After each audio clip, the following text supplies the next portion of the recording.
The meeting of Usha and Aniruddha.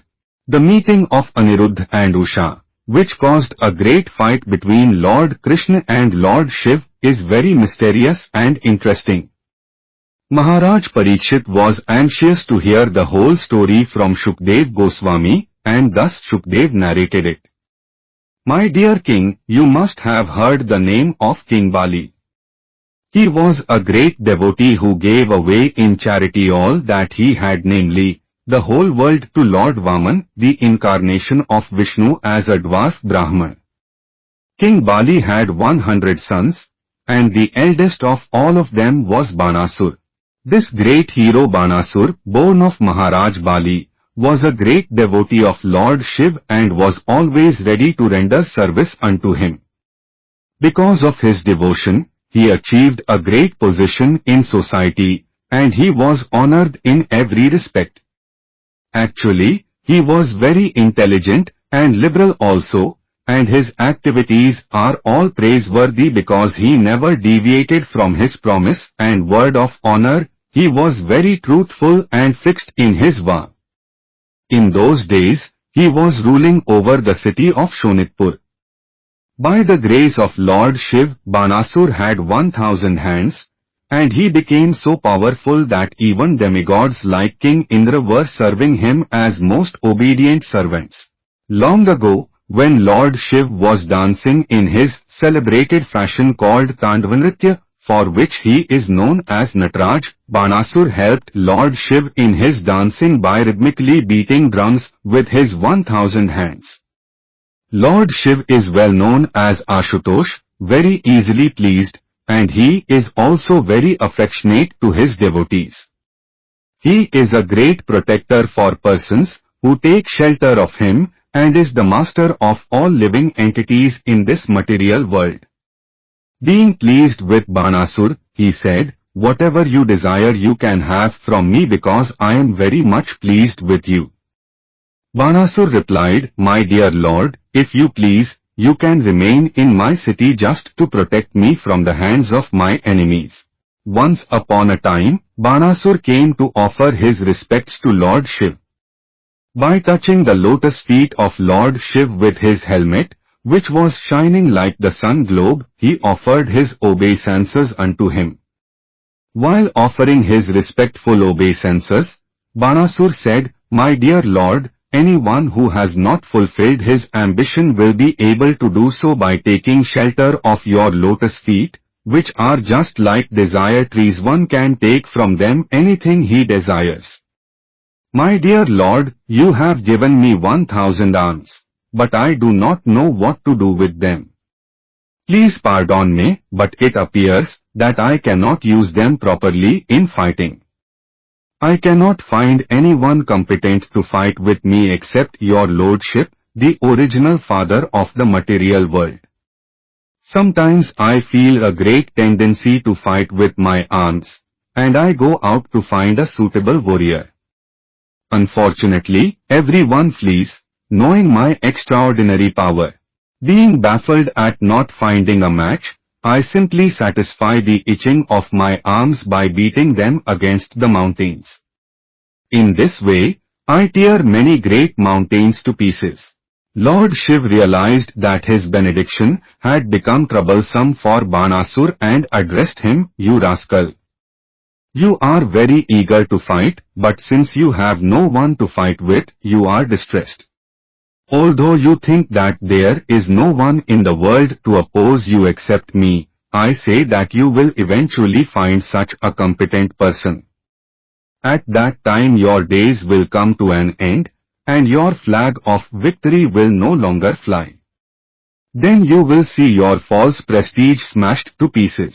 After hearing Lord Shiv's statement, Banasur became very puffed up with his power. He was elated that he would meet someone who would be able to smash him to pieces. Banasur then returned home with great pleasure, and he always waited for the day when the suitable fighter would come to cut down his strength.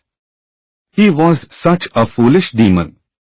It appears that foolish, demonic human beings, when unnecessarily overpowered with material opulences, want to exhibit these opulences, and such foolish people feel satisfaction when these opulences are exhausted. The idea is that they do not know how to expend their energy for right causes, being unaware of the benefit of Krishna consciousness.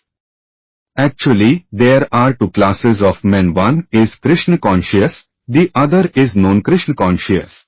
The non-Krishna conscious men are generally devoted to the demigods, whereas the Krishna conscious men are devoted to the Supreme Personality of Godhead. Krishna conscious persons utilize everything for the service of the Lord. The non-Krishna conscious persons utilize everything for sense gratification, and Banasur is a perfect example of such a person. He was very anxious to utilize for his own satisfaction his extraordinary power to fight. Not finding any combatant, he struck his powerful hands against the mountains, breaking them into pieces. In contrast to this, Arjuna also possessed extraordinary powers for fighting, but he utilized them only for Krishna. Banasur had a very beautiful daughter, whose name was Usha. When she had attained the age of marriage, and was sleeping amongst her many girlfriends, she dreamt one night that Aniruddha was by her side, and that she was enjoying a conjugal relationship with him, although she had never actually seen him nor heard of him before. She awoke from her dream exclaiming very loudly, "My dear beloved, where are you?" Being exposed to her other friends in this way, she became a little bit ashamed. One of Usha's girlfriends was Chitralekha, who was the daughter of Banasur Prime Minister. Chitralekha and Usha were intimate friends, and out of great curiosity Chitralekha asked, "My dear beautiful princess, as of yet you are not married to any young boy, nor have you seen any boys until now, so I am surprised that you are exclaiming like this. Who are you searching after? Who is your suitable match?" On hearing Chitralekha inquiries, Usha replied, "My dear friend, in my dream I saw a nice young man who is very, very beautiful. His complexion is swarthy, his eyes are just like lotus petals, and he is dressed in yellow garments. His arms are very long, and his general bodily features are so pleasing that any young girl would be attracted. I feel much pride in saying that this beautiful young man was kissing me, and I was very much enjoying the nectar of his kissing. I am sorry to inform you that just after this he disappeared, and I have been thrown into the whirlpool of disappointment. My dear friend, I am very anxious to find this wonderful young man, the desired lord of my heart." After hearing Usha's words, Chitralekha immediately replied, "I can understand your bereavement, and I assure you that if this boy is within these three worlds, the upper, middle, and lower planetary systems, I must find him for your satisfaction. If you can identify him from your dream, I shall bring you peace of mind. Now let me draw some pictures for you to inspect, and as soon as you find the picture of your desired husband, let me know. It doesn't matter where he is, I know the art of bringing him here. So, as soon as you identify him, I shall immediately arrange for it." Chitralekha, while talking, began to draw many pictures of the demigods inhabiting the higher planetary systems, then pictures of the Gandharvas, Siddhas, Charans, Pannagas, Daityas, Vidyadhars and Yakshas, as well as many human beings. The statements of Srimad Bhagavatam and other Vedic literature prove definitely that on each and every planet there are living entities of different varieties. Therefore, it is foolish to assert that there are no living entities but those on this earth. Chitralekha painted many pictures. Among those of the human beings was the Vrishni dynasty, including Vasudev, the father of Krishna, Shursen, the grandfather of Krishna, Shri Balramji, Lord Krishna and many others. When Usha saw the picture of Pradyumna, She became a little bashful, but when she saw the picture of Aniruddha, she became so bashful that she immediately lowered her head and smiled, having found the man she was seeking. She identified the picture to Chitralekha as that of the man who had stolen her heart. Chitralekha was a great mystic yogini, and as soon as Usha identified the picture, although neither of them had ever seen him nor knew his name, Chitralekha could immediately understand that the picture was of Aniruddha, a grandson of Krishna. That very night she travelled in outer space and within a very short time reached the city of Dwarka, which was well protected by Krishna. She entered the palace and found Aniruddha sleeping in his bedroom on a very opulent bed. Chitralekha, by her mystic power, immediately brought Aniruddha in that sleeping condition to the city of Shonitpur so that Usha might see her desired husband. Usha immediately bloomed in happiness and began to enjoy the company of Aniruddha with great satisfaction. The palace in which Usha and Chitralekha lived was so well fortified that it was impossible for any male to either enter or see inside. Usha and Aniruddha lived together in the palace, and day after day the love of Usha for Aniruddha grew 4 times upon 4 times. Usha pleased Aniruddha with her valuable dresses, flowers, garlands, scents and incense. By his bedside sitting place were other paraphernalia for residential purposes, nice drinks such as milk and sherbet and nice eatables which could be chewed or swallowed. Above all, she pleased him with sweet words and very obliging service. Aniruddha was worshipped by Usha as if he were the supreme personality of Godhead. By her excellent service, Usha made Aniruddha forget all other things and was able to draw his attention and love upon her without deviation. In such an atmosphere of love and service, Aniruddha practically forgot himself and could not recall how many days he had been away from his real home. In due course of time, Usha exhibited some bodily symptoms by which it could be understood that she was having intercourse with a male friend. The symptoms were so prominent that her actions could no longer be concealed from anyone.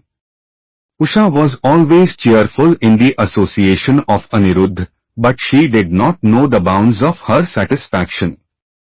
The housekeeper and the watchman of the palace could guess very easily that she was having relations with a male friend, and without waiting for further development, all of them informed their master, Banasur. In Vedic culture, an unmarried girl having association with a male is the greatest disgrace to the family, and so the caretaker cautiously informed his master that Usha was developing symptoms indicating a disgraceful association. The servants informed their master that they were not at all neglectful in guarding the house, being alert day and night against any young man who might enter. They were so careful that a male could not even see what was going on there, and so they were surprised that she had become contaminated. Since they could not trace out the reason for it, they submitted the whole situation before their master. Banasur was shocked to understand that his daughter Usha was no longer a virgin maiden. This weighed heavily on his heart, and without delay he rushed towards the palace where Usha was living. There he saw that Usha and Aniruddha were sitting together and talking. Usha and Aniruddha looked very beautiful together, Aniruddha being the son of Pradyumna, who was Cupid himself. Banasur saw his daughter and Aniruddha as a suitable match, yet for family prestige, he did not like the combination at all. Banasur could not understand who the boy actually was. He appreciated the fact that Usha could not have selected anyone in the 3 worlds more beautiful. Aniruddha's complexion was brilliant and swarthy. He was dressed in yellow garments and had eyes just like lotus petals. His arms were very long, and he had nice, curling, bluish hair. The glaring rays of his glittering earrings and the beautiful smile on his lips were certainly captivating. Still, Banasur was very angry. When Banasur saw him, Aniruddha was engaged in playing with Usha. Aniruddha was nicely dressed, and Usha had garlanded him with various beautiful flowers. The reddish kumkum powder put on the breasts of women was spotted here and there on the garland, indicating that Usha had embraced him. Banasur was struck with wonder that, even in his presence, Aniruddha was peacefully sitting in front of Usha. Aniruddha knew, however, that his would-be father-in-law was not at all pleased and that he was gathering many soldiers in the palace to attack him. Thus, not finding any other weapon, Aniruddha took hold of a big iron rod and stood up before Banasur and his soldiers. He firmly took a posture indicating that if he were attacked he would strike all of the soldiers down to the ground with the iron rod. Banasur and his company of soldiers saw that the boy was standing before them just like the superintendent of death with his invincible rod. Now under the order of Banasur, the soldiers from all sides attempted to capture and arrest him. When they dared to come before him, Aniruddha struck them with the rod, breaking their heads, legs, arms and thighs, and one after another they began to fall to the ground. He killed them just as the leader of a flock of hawks kills barking dogs, one after another. In this way, Aniruddha was able to escape the palace. Banasur knew various arts of fighting, and by the grace of Lord Shiv he knew how to arrest his opposing enemy by the use of a nagpash, snake noose, and so Aniruddha was seized as he came out of the palace. When Usha received the news that her father had arrested Aniruddha, she became overwhelmed with grief and confusion. Tears began to glide down her eyes, and being unable to check herself, she began to cry very loudly. Thus ends the Bhaktivedanta purport of the second volume, 7th chapter, of Krishna, the meeting of Usha and Aniruddha.